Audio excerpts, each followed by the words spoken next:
Rock Talk with Tyson Bryden. Welcome to Nonstop Rock Talk. I'm your host, Tyson Bryden. On today's show, I am very happy to welcome back David Ellefson. David, welcome again. How's it going? Thanks for having me back, Tyson. How are you? I'm very well, thanks. Very well. Yeah, I'm seeing the Cowboys swag there. What a game yesterday. Yeah. I know I always go for the Cowboys because as a kid, being a Vikings fan, we'd always go to the Super Bowl against Pittsburgh and Cowboys and would always lose. Right? But those were some of my favorite family gatherings. Really? You know, in like January and February as a kid, Right. You know, growing up in the snow in Minnesota, cold as hell out, couldn't do anything but just watch football, you know. So that's awesome. Those are the glory days. So in a way, you know, it's funny. I think the Cowboys are probably the most polarizing team in the entire NFL. You either love them or you hate them. I know. There's no kind of a fan of the Cowboys. I know, and everybody laughs at you when they lose. If you're not a fan, the Cowboys lost. I like them. I like the Cowboys. I think they're cool. So. I mean, it's been some hard years. Because it's funny. This year, it's kind of like it's an East Coast season between the Bills and the Jets and the Giants and the Eagles. You're like, the hell, you know? I know. Who saw that coming? You know, so and Pittsburgh's not very good, which is unusual, right? Which is awesome. Yeah. Well, enough about football. Let's talk music. Now, I mean, you're always busy making music. Recently, you've teamed up with legendary singer Jeff Scott Soto, whose list of bands is endless. You've recently released a new album entitled Vacation in the Underworld, which is available in the U.S. now, but not in Europe until November 11th, right? You know, technically, I know friends in Europe who have bought it on iTunes, and they can see the videos, and I don't know, that's always a weird thing of what can you sort of digitally access or not. But yeah, technically, the release dates will be through Rock of Angels Records, and that's on November 11th. So as we were even performing across Italy about a month ago, Jeff would say, hey, if you listen to it now, that's great. But when it does come out here in Europe, just please go buy a copy, support the cause, you know. So awesome. One of those kind of things. So, well, I was looking for it on Amazon today, and I found it on Canadian Amazon, but they didn't have I think it's just the black LP, the black vinyl. So then I went on to the other website where it's available with all the packages and whatnot. And that vinyl looks really cool. Well, this is really, you know, it's funny. I have it here because they actually sent me the package while I was on tour. So Ellefson Soto. And it's funny. I never listened to these because I hate the sound of vinyl. I mean, unless you've got the $50,000 Macintosh, you know, I'm not a vinyl fan. When stuff went to, look, I don't like 8-track and I don't particularly care for cassette either. So when things went to digital, I was happy because it provided, you know, kind of a, you know, sort of a timeless, hopefully kind of non-perishable events with music, you know. But yeah, this one, so this has got the whole thing here but this has what you're talking about with these splash. Yeah, that looks great. Isn't that cool? That looks really cool. Really cool.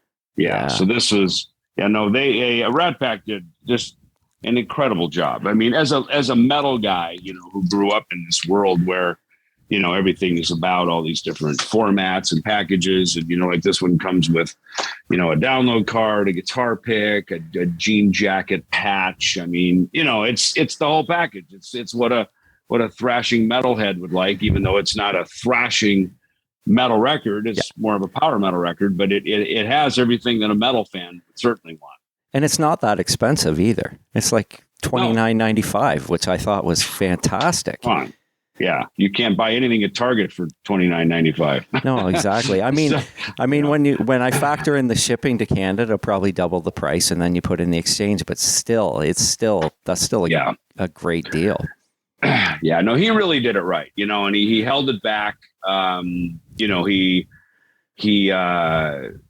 he didn't want to like, well, we'll just kind of put it out as it comes in because, you know, my label, we've had to do that stuff. You know, vinyl was very unpredictable of when it comes out. And so he said, he goes, look, I think vinyl was set to come in August. That's why he sets, originally we're kind of looking at September. He goes, I want to set October 7th. Then I know it will be here.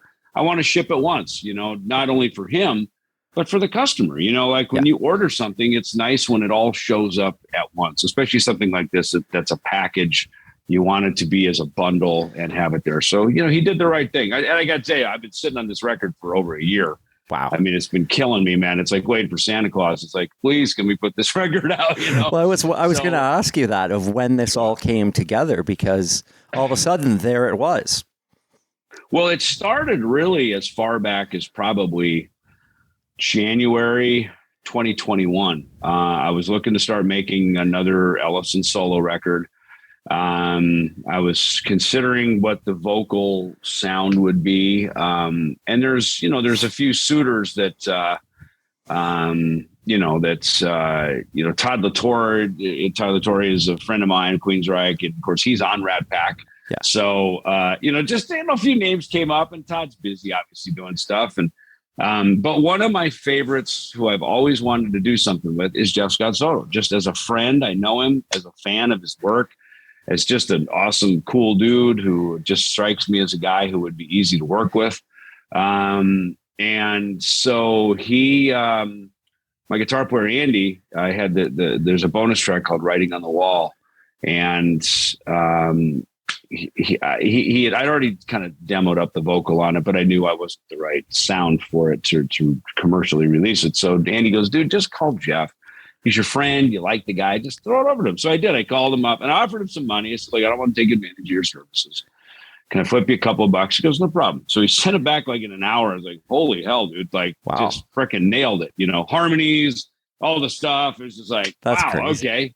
And so I PayPal'd him some money and I said, hey, man, you want to sing on some more stuff? Me and Andy are writing a ton of stuff. And he said, yeah, sure. So, of course, this is still COVID, everything's off the road. So we started sending him stuff. And I was glad he came back to me with, the news I was hoping for, which is, look, I don't really want you to send me money and be a sideman singer. I mean, you kind of did that once to sort of test the waters with it. Because honestly, stuff's really great. I like that you're liking what I'm sending back to you guys, sending me quality stuff, because I, just kind of be an equal Beatle, you know what I mean? Let's just work on it together as a band, as a team. And that just always, it gets you on the fast track of getting stuff done, because now you've kind of taken that money component out of it. And it's sort of like, okay, great. Let's rock, and I think too, for that is then it becomes really about everybody just not only making the best songs, but it's also,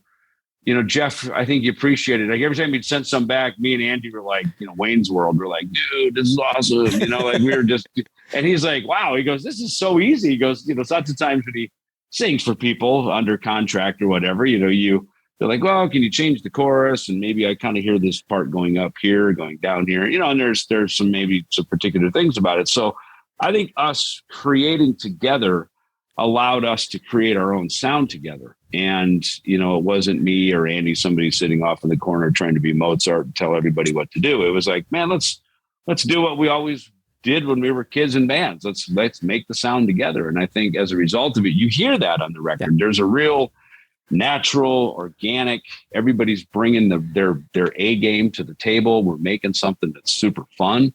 And you can hear the fun factor in this one. And that's huge for me. I mean, the biggest thing for me in terms of this project was how it was going to sound. Because I mean, after having bought the Ellefson covers album, I kind of got to understand that, like you liked bands like Fastway, and it was a very mixed bag of the metal that you listen to. So when I heard about it, I'm like, okay, what's it going to sound like? Is it going to be Jeff Scott Soto doing more thrash stuff, or is it going to be, when I heard it, I was like, okay, this just makes sense. Right. I totally agree with you. I think that was one of the things that we kept benchmarking. It was like, fan buys this, knows Ellefson, certainly from Megadeth, knows Jeff from Yngwie, other stuff that he's done. Would this fan be satisfied in hearing this record? And every time he went, absolutely, this is totally what they would want to hear. And then as we moved over again, Writing on the Wall, there's a piano ballad called Out of the Blue that I wrote. some things that are, way off. And that's why they're bonus tracks, because it didn't fit in the running order of a kind of a metal record, but they're very much us. They're who we are. And we're not in a band that has an identity that's already pre-existing that says you can't do that, right? Yeah. Because like Uriah Heep, all right, there's that. It's played the Wizard and Easy Living, and that, what I mean? Yeah. I get out, whatever. There, once you've got your first record to, get your whole life to write your first record, and by the time you make your second record, it better be pretty consistent with the first record. Yeah. And so this being our first record, not only I think did we cast a cool, the die had been cast of a sound for us, but we also, I think pretty successfully was able to widen the scope that says, hey, we don't have to just be this either. It can be wider than that. And we can do it. The Reason, I think, is a good example. I mean, to me, that kind of almost sounds like The Cure at times. You've got Out of the Blue, obviously a full blown freaking piano ballad. We widened it up enough that it's like, okay, as we're writing songs, which I think could become the second Ellefson Soto record now at this point. Now we can sort of raise the bar and up our game even more, and know that, we can have some punk rock, it can have some power metal, some thrash metal. It can have the ballad thing in there, and it can kind of have all of it in there, but done in a way that's consistent with each other so that it makes a proper album as well. I mean, thinking about Jeff and just how great of a vocalist he is, that kind of gives you a lot to work with as well for vocally and doing different styles. It does. I mean, look, he doesn't have like a sort of thin, girly voice, which, look, I grew up in the 80s. I mean, there were plenty of bands that kind of had these, I call them girly voices because they can sing super high. They can do that. And I mean, that allows a certain thing. I mean, there's nothing wrong with it. You know what I mean? It allows a certain style. Jeff has a very certain, macho, thick voice, that I like. I think it sits well with the guitars that I like. It sits well with sort of the drive that I like my music to have, that I feel comfortable standing on stage playing. And, obviously I see Jeff every year when he comes to a Trans-Siberian Orchestra. So I watch him sort of juxtaposed to the other singers just on that stage. And he comes out like roaring like a lion, like a real frickin', hard rock guy, and, it's funny. Like he even said when we were touring Italy, he goes, honestly, I'm not really a metal guy. He goes, I played on metal records. I'm kind of known in the metal world as the guy. He goes, I really did not grow up, listening and singing metal. He goes, I grew up mostly doing kind of Queen and Motown and all this other stuff, which, it's interesting because, I've mostly played in bands that don't have keyboard players. And when you're around keyboardists and piano players, they really are, they listen to different stuff. They listen to music differently than guitar players do. Guitar players kind of put everything in E and A and F sharp and B and kind of your usual, keys. And so to be working with a guy who is a serious vocalist that doesn't come from, just singing, Iron Maiden and Judas Priest and all the kind of usual suspects of the greats, of my world, of the stuff I grew up on. But to hear a guy that is way out of that school, and Sam Cooke and these guys, that it's like, I'm not that familiar with that stuff. So it was kind of nice to come together and have a meeting of the minds, and sort of discover together what each other's background is. Now, with that said, we're driving around Italy with our guitar player, Andy, and he's cranking Metallica and the Sex Pistols the whole time, and then it's like, I don't think I've listened to that much Metallica since 1988. You know what I mean? Really? So it was fun to just kind of do the, punk rock, heavy metal deep dive as we're getting to know each other's backgrounds and referencing different stuff. And I've listened to some of Jeff's solo records and stuff too, and hearing, the drummer, Dean Castronova, who I know, phenomenal singer. My God, the guy sounds like Steve Perry. He does. I mean, the guy can sing. Yeah. So I was like, I always like these guys that are, and now I'm starting to cut lead vocals on some records that I'm working on now too. So, which is fun because I've always sort of written lyrics and written melodies for other people to sing. And so it's interesting now I'm starting to do some of that stuff on my own. I feel very blessed, man, that I mean, look, the Lucid, I've got Vinny from Sponge, and here I've got this, and Dieth, I've got Guilherme, who's, comes from Brazil. And I mean, that death metal thing just rolls off there. When you're a Brazilian, death metal just rolls off your tongue. That is so true. It's the best, you know what I mean? Yeah. So I feel like even Kings of Thrash, all this stuff, great singer. So I feel like every singer I'm working with is top of the game, man. Like they really, they're raising my bar for composition stuff, Well, I think it's amazing that you're doing so much different stuff. Like you're able to, now that you're not with Megadeth, and I know you were doing Ellefson, but you've kind of branched out even more where it's like, oh, what's Dave doing now? Which I think is amazing. Yeah. And it's funny because, 40 years ago, I moved to California to start or join a band, which is what happened. I helped start a group and we, it's all for one for all.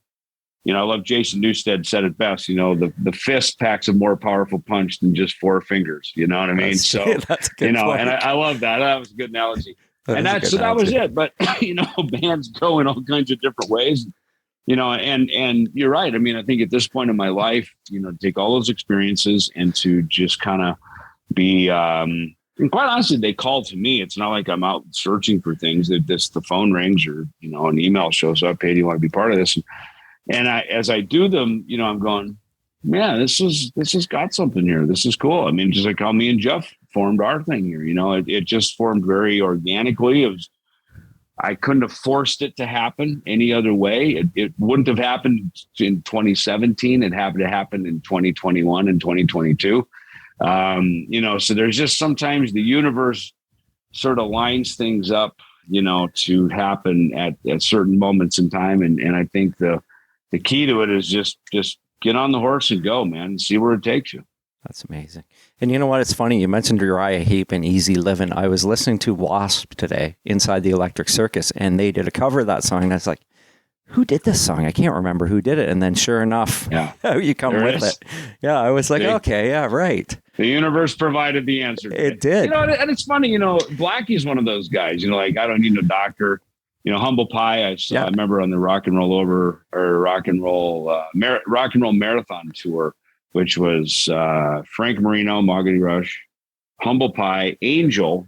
Wow. And then there was an opening group that didn't appear in Minneapolis where I saw them. But that was my first exposure to Humble Pie, who were already a big group by this point, because this was probably like 81, probably something like that, 81. And so obviously their big thrust was in the 70s. But then to hear Blackie cover that, and then he's done some cool covers, he and does his the voice Real Me. lends itself. Yeah, the Real Me. Yeah, that was fantastic. Voice, that's why we wanted to cover, hello. Yeah. Right. I mean, it's just so powerful. Very powerful. And those records are produced well. They sound great. All those records that came out, back in the 80s, they all kind of had their own sound. I seem to remember me and Dave went down to go see Wasp at their last show that they played at the Troubadour as they were getting signed to Capitol Records and then, take it off from there. And, they were a thing, and it's they always had a good sound. So that's good. So I forgot they did the Uriah Heep cover. Yeah, I totally did too until it came on. And I was like, oh, yeah. Right. Didn't Fastway do that as well? Did Fastway do that song too? I think they did. Good question. Afterwards, I'm going to have to dig into iTunes, and that's what happens. You get these calls. Next thing you know, I'm buying songs left. Sorry. I bought more songs from doing podcasts because people go, dude, you hear that new Skid Row song? No, I'm going to have to go buy that, So that album's good. Podcasts sell a lot of records. Good. They sell them to me. I'm buying stuff, Yeah. So this album there's also going to be a transparent green. Is that? Yeah, I think so. Yeah. Joe at Rat Pack, he did such a good job of putting out all these different all these different records, and these are just different formats and stuff. Yeah. And I love it because, he's like us. He's a fan of music. And I love a guy who owns a record label who's still a fan of music. It's not just about churning the money and build a company so he can sell it off to some hedge fund guy. Like this is his life. He's into putting records out the same way I'm into making records. Yeah, it's amazing. I mean, I think he did a couple of the John Corabi albums, and one's the acoustic one, the Unplugs. It plays in 45, which I always forget. Very cool. Which I always forget, and I turn it on and I put it on 33, and I'm like, oh yeah. I mean, who the hell makes 45s? I mean, you know what I mean? So there you go. Case in point. It's full 12 inch on 45. It's brilliant. Yeah. It's so cool. Yeah. Yeah. Now, very cool. Now I have to ask you about Kings of Thrash, which you alluded to.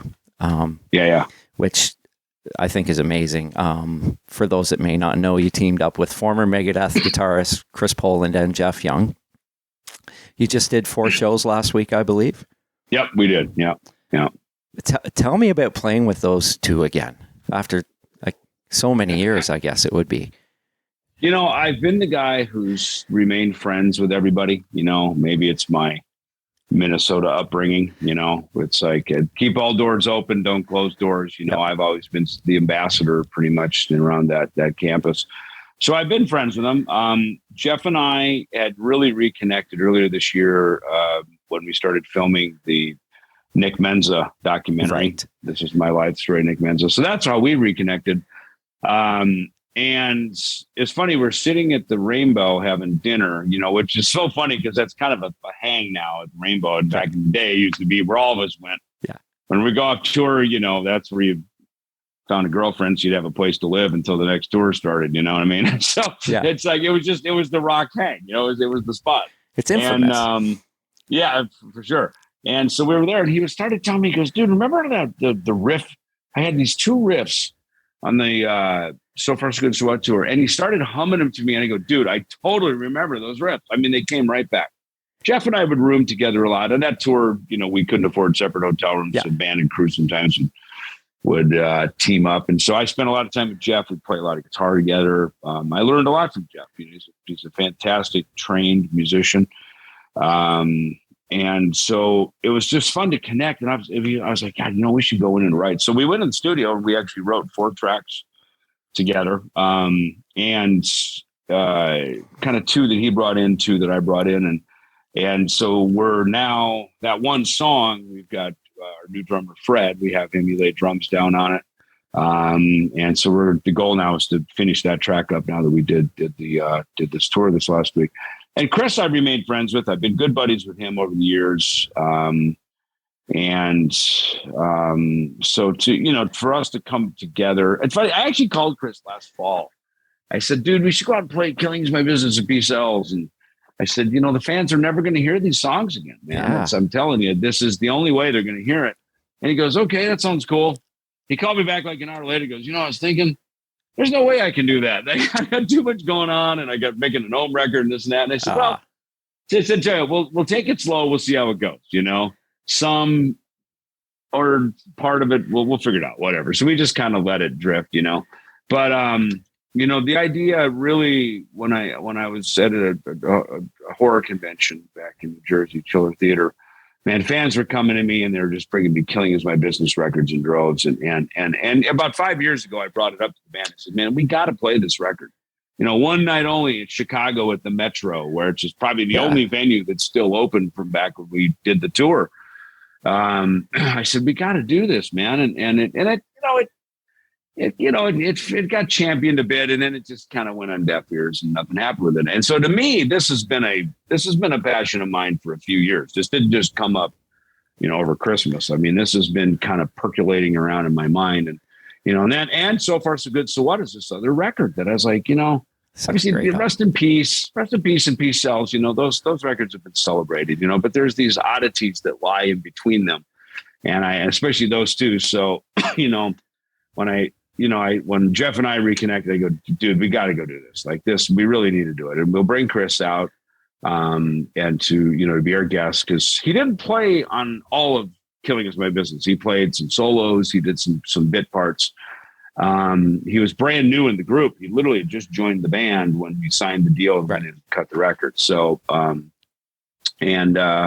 so it was perfect the way it played out, you know. And then as our encore, we basically played freaking half a piece. So we basically did Killing, All So Far, and about half of Sweet Cells. I mean, it's a fucking muscular set list, man. I'm telling you. The people must have just went crazy. They must have loved it. Oh, it was awesome, man. And it's, you know, the Whiskey, we had a sold out show at the Whiskey, which is our 4th show. So it really built to a crescendo, as I knew it would. I knew once we go out and we play this stuff, as we did Wednesday night at down in San Diego at this little club, Brick by Brick. I mean, fans were just losing their minds, you know, and I knew that, you know, again, knowing they're not going to hear this stuff, you know, anywhere else, you know, that this is it. Like, this is where this is going to happen. And to just do it with my friends, we're just having fun. You know, this was just, you know, friends getting together to have fun, to celebrate these songs.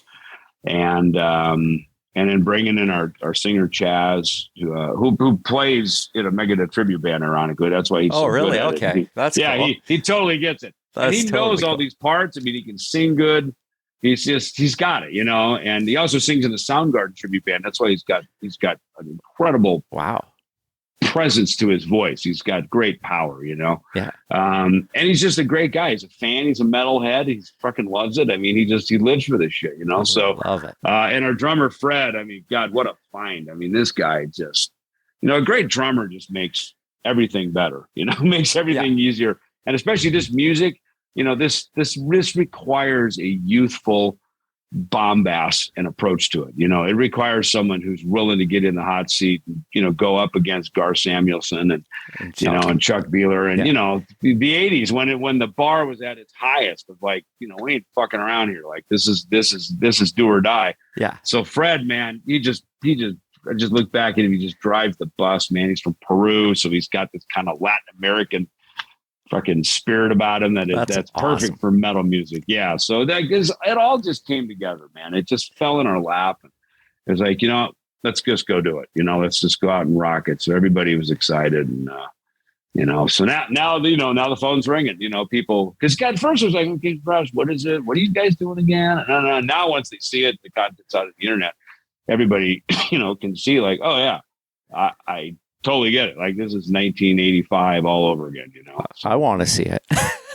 Yeah, it's you know what I mean. Yeah, there will be more. There will. Yeah, that's sure awesome. Be more. Yeah. Now I'm curious. How did Chris and Jeff divide? Like, they divided their guitar parts, so they would have to play. One of them would have to play Dave's parts. Jeff, man, he stepped up like a serious musical director. And I kind of tasked him with it because he was just all in, man. I mean, you know, I think these guys, once they were out of Megadeth, they just kind of forgot how to play like that. They forgot the music. They forgot techniques. They just kind of almost intentionally wanted to get away from it and move on with their lives.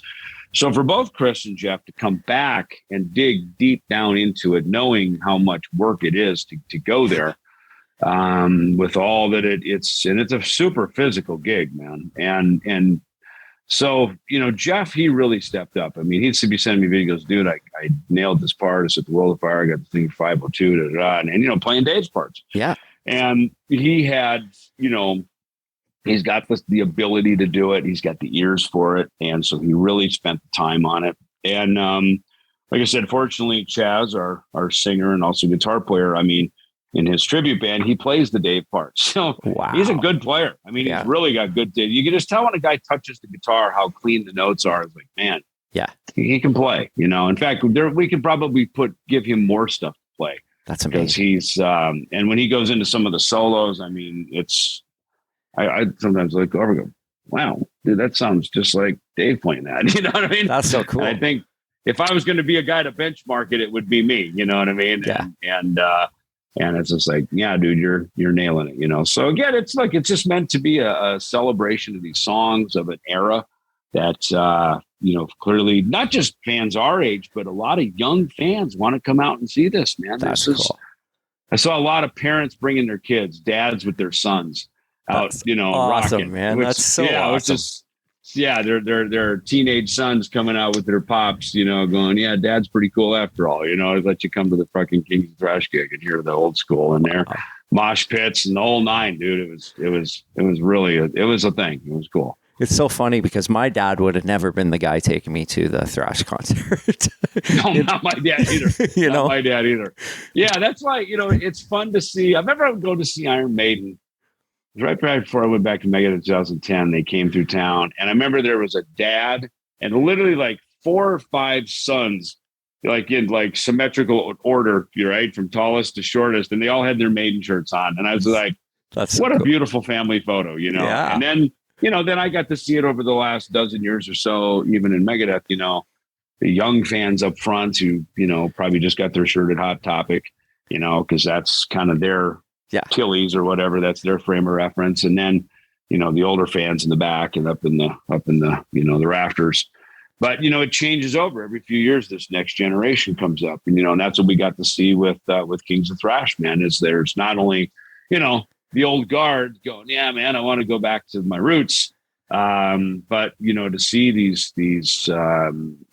20 somethings and even younger, these that's amazing. Fans coming out to see this stuff, and it's great, man. And look, it's pretty ballsy to get in the mosh pit. And, it's nice to see that everything isn't, that there's, how do I say that? It's just nice to see that there's fans that really don't give a shit about all this other crap in the world. And they just want to come out and be freaking metalheads. Yeah. Even some of the support bands, they're dressing like we did back in the day. That's amazing. Bullet belts, high tops, cool. Jeans, straight leg jeans. Like they just want, that's in their heart and mind. That's who they are. And they don't give a shit about any of this other crap that's out in the world. And, it's charming to see, I think, I think it's really cool. Yeah. Now, were there any songs that you had never done live off those 2 albums? Oh yeah. Well, I mean, look, in the beginning, I guess at one point we probably played every song we ever had. Killing Is My Business. And maybe even 1 or 2 that would become Peace Cells. That'd become Peace Cells. And then at one point in early 86, before we recorded Peace Cells, we did a short little tour. It was kind of the pre-production for the Peace Cells album, which you could do it in those days because people weren't recording and there's no YouTube or anything. So we played probably most, if not all, of Peace Cells and Killing Is My Business. Right. But yeah, I mean, I'm trying to think. Certainly, and So Far So Good, So What? I mean, we never really played 502. That's one for sure. Mary Jane, I think the last time we played that, we probably played it maybe a few times with the Rust in Peace lineup, and on the Rust in Peace tour. Yeah. And that would have been maybe in like Japan or something if we needed an extra song for the show. But so a lot of this stuff, we hadn't played that stuff, certainly in years. And even I'm trying to think, even off Killing Is My Business. I guess at some point we did play it because it's all we had. But, as newer albums came out, like Chosen Ones would go away, Skull Beneath the Skin would go away.